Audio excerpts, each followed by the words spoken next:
Hello everyone, peace of Christ to all. This is a Christian Prince speaking to you, and today we are going to respond to some of the Muslims' claim. Always it's very important that we speak with intelligence, and it's required for us to examine things and to be human. Part of the best feature of a human being is that he have a brain.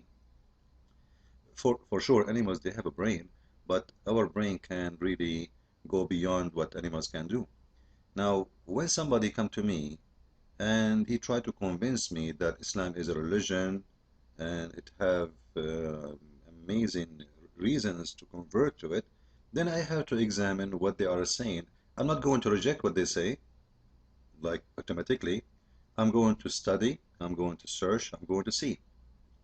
In this video here, which is made by Peace TV, they got an American convert and he say things which doesn't make sense at all. Believe in Jesus, peace be upon him. Muslims believe in Jesus, peace upon him. He was shocked when he heard this. It's very funny. So what if somebody believe in Jesus? Is that a reason for me to believe that he is right? Actually, all those who are called scammers, they believe in Visa card and they believe in MasterCard. It's real, but they are fake one. So believing in something, it doesn't make you good. It's at the end of the day, it's what the reason of this belief. If the reason is to deceive, it means you are not really a believer. And Muhammad, he told them that I believe in Jesus as a prophet of God, but the reason he need the accreditation of Jesus, the name of Moses, the name of all the Jewish prophets, this is why he used their names to fool people like you. Because denying them is not going to help him. He know that those are very well known, established names, and people believe in them all over, especially at the time of Muhammad. There was only two growing huge religion. We can say the Jewish did not grow really, but Christianity was growing very fast, and Muhammad, he have no choice actually except to go through Christianity to claim to be a prophet. Let us examine the second thing. I'm just going to go in short respond, and then we go in deep. We'll choose one of those reasons, and then we will go deep for them. The second thing I found out about Islam was that Muslims believe in one God. He found that Muslims believe in one God. This is really funny. That's like, do Christians even believe in three gods? If you go to the first page in the Bible in Genesis, it says, worship your God alone. Alone. Like, do you know what alone mean? So it's very funny to say that I converted to Islam because I discovered that Muslims believe in one God. Okay, well, the people who worship Satan, they believe that he is the only one God. Does that make them a religion of truth? It's very stupid argument again.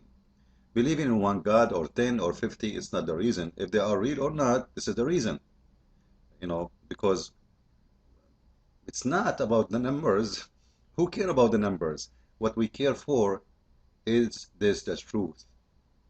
So if the truth is there is 100 God, okay, then there's 100 God. And believe in one God will make you stupid then. So it's not about the number, it's about if they are truly exist or not. Let us continue. And they did not compromise on that. They believed in... They don't compromise, Muslims don't compromise about worshiping one God. Like, Muslims compromise in everything. And stop being arrogant, foolish. You see, Muhammad himself, he worshipped many gods and he compromised. He changed his mood due to the direction or the needs he think it's better for him. He don't care even for God. When Muhammad, he allowed his followers to have temporarily relationship for sex. Okay, do you compromise? Is that a compromise or not? If God is one and you follow the order of this one, how come this one in the time of Moses forbade people to do adultery, but your prophet in his time, he allowed them to have one night stand and to pay for it, and this is not marriage, but Muslims, they call it temporary marriage, just to make it look nicer. And now because they are ashamed of this, they say, oh, the Shia do that, but the Sunni don't do that. You know what? Shia, Sunni, it doesn't matter. This is a part of the Quran. It's a verse of the Quran. And the one who ordered is your God. The one you call him the one God. doesn't make him, if he's 100 or 120 or 1, will not fix that he is a god of adultery, and he approve it legally, officially, and make it official business. Actually, the Quran is the only book that says, force not your girls to do prostitution if they choose chastity, which means this is a legal license. If the girl, she agree to do prostitution, it's fine. If she refuse, not to force her, but if you force her, Allah is all forgiven. And then they come to the point, they say, it is the one God. Who care about how many he is? I care about his value. He have no value. Your God, he have no value.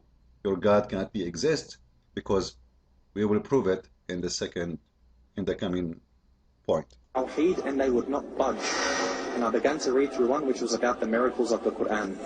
Let us talk about the miracles of the Quran. Actually, my coming book, it's already ready. Actually, I did not. It's soon is going to be printed.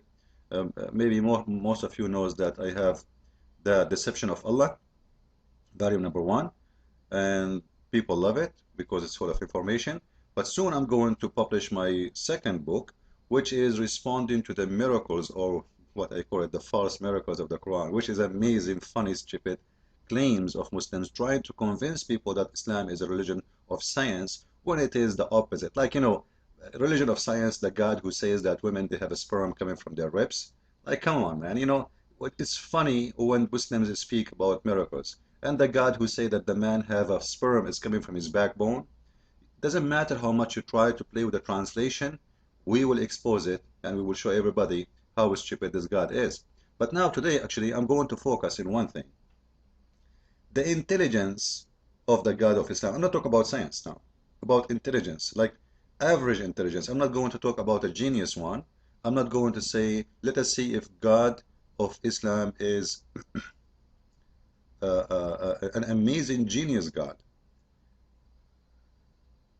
If we go to chapter 2 in the Quran, and actually this story appears in many sides of the Quran, chapter 2 verse number 34, chapter 7 verse number 11, chapter 15 verse number 31. So, like, you know, there is many places, 1761, many places tell us something about this God. And that story, simply, just to make it simple, when Allah, this is in the start, before the creation of Adam, Allah told the angels that he is going to create a creature, and that creature is the human. That human supposedly is going to be Adam. And let us go to the English version of it so you can read with me, actually. Sorry for clicking in the Arabic one. You can go to Yusuf Ali, you can go to Shakir, and by the way, all of them, they are fast translation, because Muslims try to make their book more beauty and more appealing by giving them this false translation. However, if we go here, Allah is speaking to his angels, telling them, I'm going to create someone in this earth. And the story actually started from verse number 30 here, as you see it. Allah came to the angels and he told them that he is going to create someone to inherit the earth. And they said, and the funny, by the way, Allah is saying he will create someone to inherit the earth, but he created him in heaven. And heaven in Islam is not on the earth. And we proved that in our book, the volume, The Deception of Allah, which is proving another mistake in the Quran, because there's a contradiction in that point. However, here when Allah, he said he's going to create Adam, the angels right away said to him, are you going to create someone to do mischievement and shed the blood? Then Allah, he did reject their claim. And he told them, I know what you know not. Which means what you are saying about Adam will do mischievement and he will shed the blood. This is absolutely a lie. So then Allah, he decided to prove to them that they are stupid, ignorant, who do not know anything. And how Allah, he did this? And by the way, the Quran take the story, or some of it, from the Bible as usual, but he make it funny, stupid, it doesn't make sense. So Allah taught Adam all the names of all things. Then he placed them before the angels and he said, tell me the names of those, of these, if you are right. If you are right about what? If you are right about your claim that Adam will do mischievement. So the whole purpose of this examination or this test, that you will answer for those names. If you can answer them, you know the unseen, you know the future. So he's proving to them that you do not know the future, you do not know the unseen. So what is the names of those things? And this is very funny, stupid way to prove that you are God. Imagine I have a dog, I call him Tutu. Then you see me in the street and I say to you, what is the name of my dog? You say, I don't know. I say, okay, well, if I tell you the name of my dog, is that a proof that I'm God? That's very funny. Aren't you the one who named them anyway? So what the point is very stupid thing to prove what the name of those things, you know? Especially you are the one who gave them the names. They can give them their own names and that will make them a God too. Very stupid argument. But the story here did not stop, you know? Then they said to him, glory to thee of knowledge, we have none. So here we go, it's about knowledge again. So Allah trying to prove that they don't have knowledge, he have knowledge.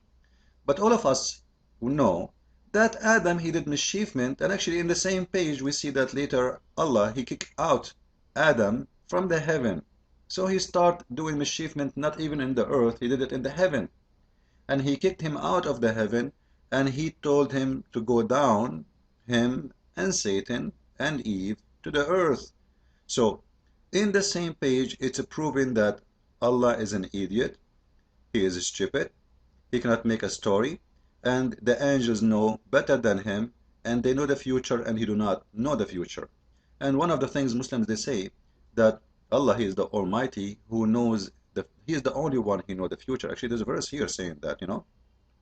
So then, the story continue, and we see that because the angels, they ask, they question how Allah will create Adam, who is going to do mischievement, and Allah reject that, and he proved to them that they do not know the names, which means they do not know that Adam who would do that, and this is false.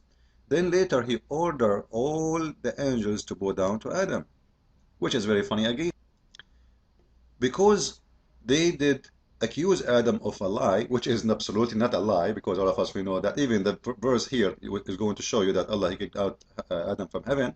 He ordered all the angels to bow down to Adam, which means that when Muslims, they say that we don't compromise with worshiping one God, it's absolutely false, because Adam himself was God in a certain point for the angels, because when Allah himself, he ordered the angels to bow down is not an act of respect, not an act of respect. Muslim, they will say to you, we bow down only to Allah.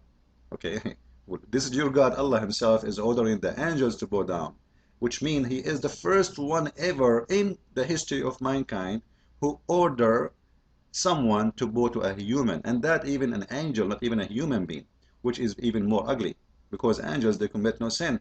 But actually in Islam, angels are sinners. Like, you know, in Christianity, when the angel commits sin, that is a fallen angel, we call him Satan.